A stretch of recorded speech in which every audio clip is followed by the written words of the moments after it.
notre voyage toujours en Corée du Sud, je vous emmène pas pour un drama, ni pour un voyage culinaire, même si le tteokbokki sera quand même de la partie, mais pour parler de santé mentale, d'introspection et de ces petites envies qui nous raccrochent à la vie, même dans nos heures les plus sombres. Le livre dont je vous parle s'intitule Je veux mourir, mais je mangerai bien des tteokbokki de Baek Se-hee, publié aux éditions Le Duc S.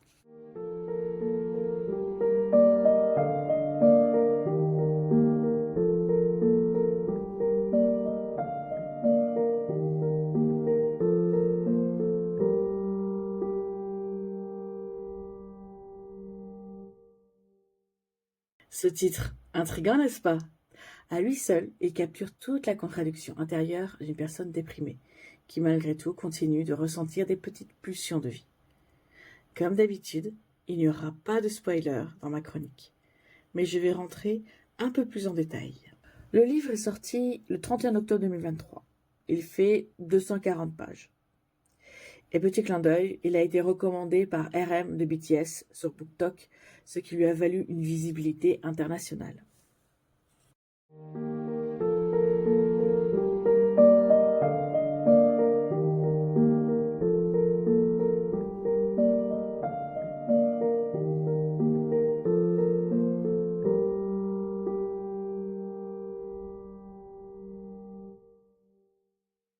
Baek Se-hee travaille dans l'édition.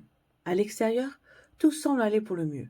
Elle est souriante, elle fait son travail avec sérieux, elle entretient ses relations sociales.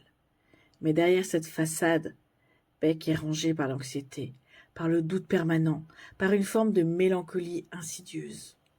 Un jour, elle franchit la porte d'un cabinet de psychiatrie. Et le livre, en fait, est une retranscription fidèle de ses séances avec son médecin. Ses doutes, ses résistances, ses tentatives de comprendre d'où viennent ses douleurs intérieures. Ce qui est magnifique dans ce récit, c'est qu'il n'y a pas de grande révélation spectaculaire, juste une accumulation de petites prises de conscience, des moments fragiles où la lumière commence timidement à filtrer.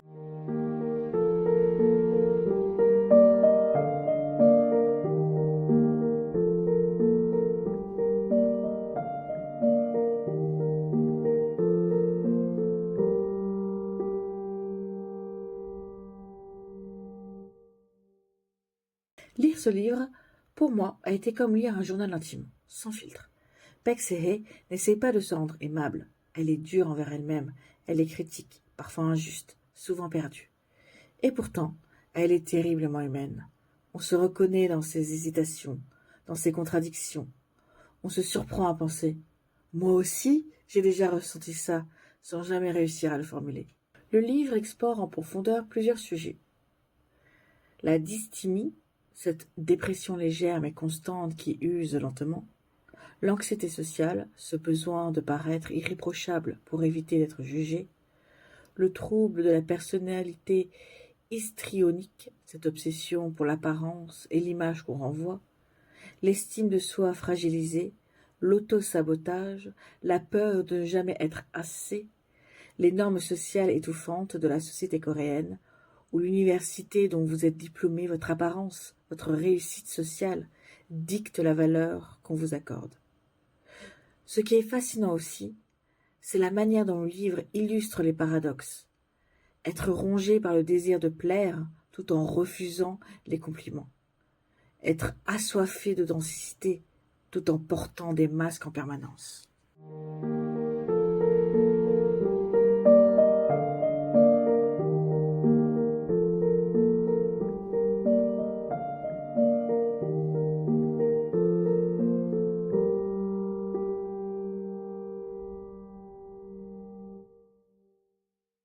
Je vais vous lire quelques phrases qui m'ont réellement marquée.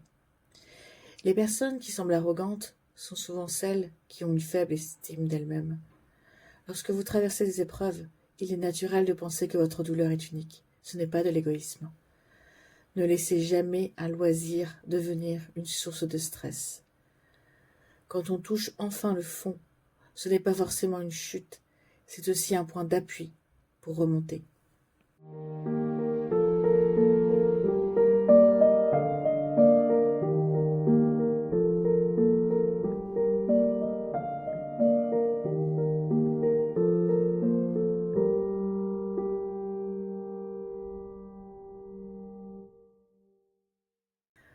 Je veux mourir, mais je mangerai bien des tteokbokki n'est pas seulement un livre sur la dépression. C'est un livre sur la survie discrète, sur ces petits gestes anodins comme commander un plat qu'on aime, qui nous empêchent parfois de sombrer complètement. C'est aussi un regard subtil sur la Corée du Sud contemporaine, sur l'obsession de la réussite et sur le prix silencieux que cette obsession impose aux individus. Si vous cherchez un roman qui vous tend un miroir sans jugement, qui vous donne l'impression que vos contradictions intérieures ont, elles aussi, le droit d'exister, alors ce livre pourrait vraiment vous toucher. Je veux mourir, mais je mangerai bien des tteokbokki est une lecture qui fait du bien. Pas parce qu'elle guérit, mais parce qu'elle écoute. Et parfois, être écouté, même à travers les pages d'un livre, c'est déjà beaucoup.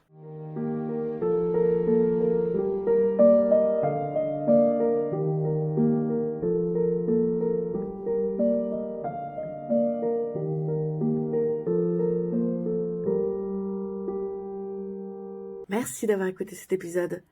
Si ce livre vous intrigue, n'hésitez pas à me le dire en commentaire. Et bien sûr, si vous avez aimé cet épisode, n'hésitez pas à liker et à vous abonner pour ne rien manquer de mes prochaines chroniques littéraires. À bientôt pour de nouvelles découvertes.